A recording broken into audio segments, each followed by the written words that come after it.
now. I'm in Boulder City driving back into Las Vegas, and look at this. So they're shooting me in the testicles. Of little no political parties running around in a couple of years, because I would raise them with the same type of DGAF mentality that I've had ever since I was a teenager. And I care so much about the things that matter, and I just don't give a fuck about doing a worksheet, a homework worksheet, unless it's going to matter in my life somehow. It's busy work is what it is. It's busy work. Why aren't you teaching kids about microwave auditory effects, but you're harassing them with it? Maybe we should rewrite the syllabus with a little bit better attention to what's most important. How to prioritize is something that the masses needs to know about. How to live, how to get the best job you can. Instead of the syllabus being daycare, why aren't we teaching people things?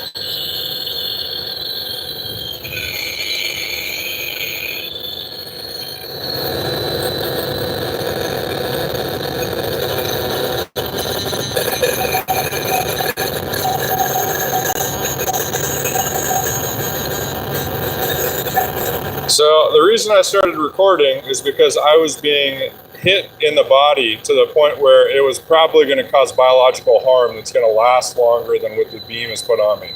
So I'm hit 24 hours a day, every single day, with V2K, with everything else.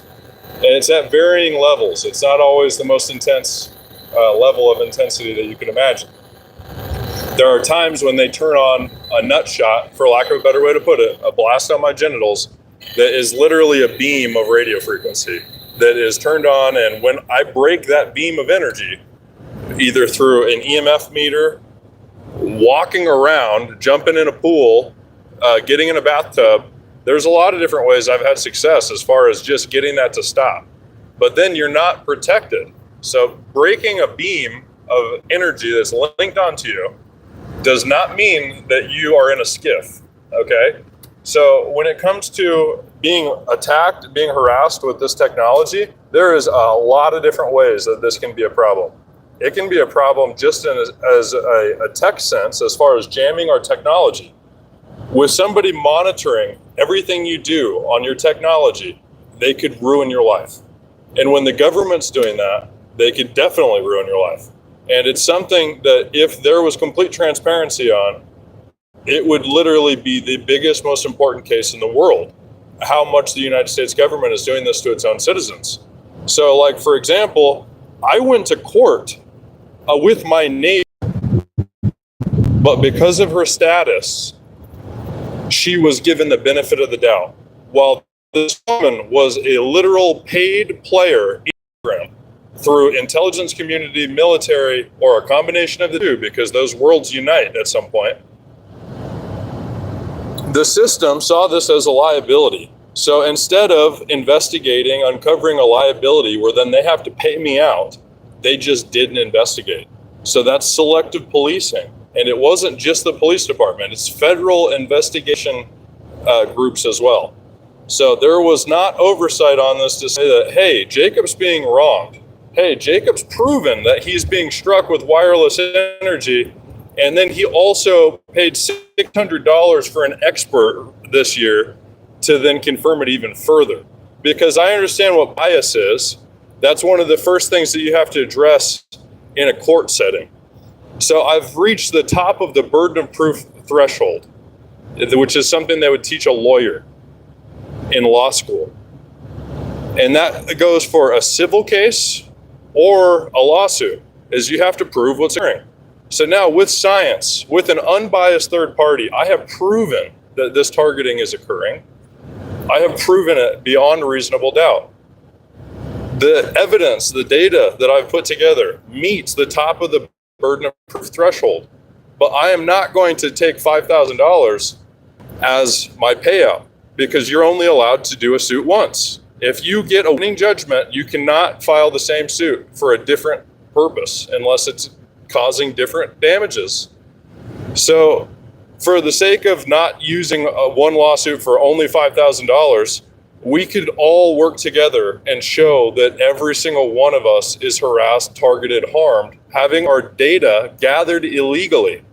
If you go to a new doctor, you have to sign paperwork that says that that entity is allowed to collect and then log or store your health data.